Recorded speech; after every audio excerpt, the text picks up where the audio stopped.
Splashes and splashes, precious. That's a meaty mouthful.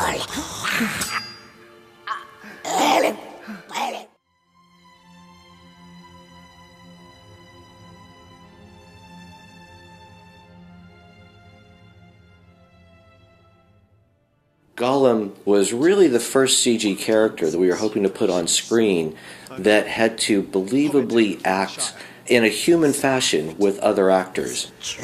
Now, keep your distance. I don't want any trouble, you understand? Just show me the way to get out of here, and I'll be on my way. We know safe paths for hobbitses. Safe paths in the dark. Shut up! I didn't say anything. I wasn't talking to you.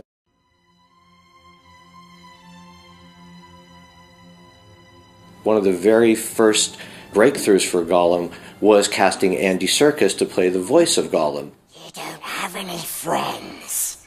Nobody likes you. Andy's physical presence on set became an important part of how Gollum was developed. And so what we wanted to do was to take all that physicality and find a way to capture that and bring it to the digital character of Gollum, hence the idea of performance capture. Go away. Go away!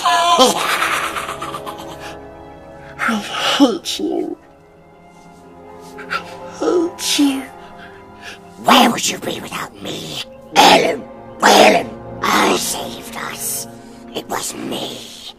We survived because of me. 10 years later, when we had to bring Gollum back for The Hobbit, we had in the meantime experience working with lots of other characters. So we were able to develop now proper muscle systems, proper skeletal systems, proper facial expressions, a lot of research into the look of how light is transported in the eyes and the skin and the hair. To really get that detail working properly, we realized that what we really had to do was study the way muscles really work in the human body, how they attach to all the joints, how bundles of muscle fibers are constantly firing off in opposition to each other and in support of each other when a person is moving, and therefore we wanted to see that when a character was moving. And so we've developed a new system that we call tissue, which allows us to really simulate all of the muscles and movement that's happening from the skeleton outward to the skin. And with a character like Gollum, where he has basically very little clothing on, you can see all of that movement now. So if you really look, you can perceive the ribs and the muscles all moving under the skin as he performs.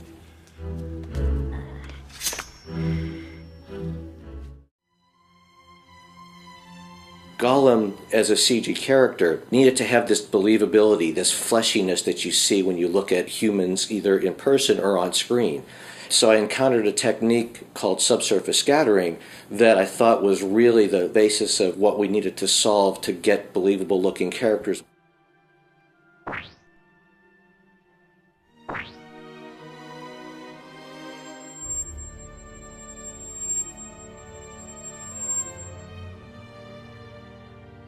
For The Hobbit, we were able to bring out a new generation of the subsurface scattering technique that if you look closely in the film, you can really now see the pores, the wrinkles, the fine skin creasing, everything that happens in the skin at a detailed level when you're watching Gollum perform. And where you really notice all these things come together in a character like Gollum especially is in the eyes, because the eyes are just these great spheres that absorb all the light that come into them.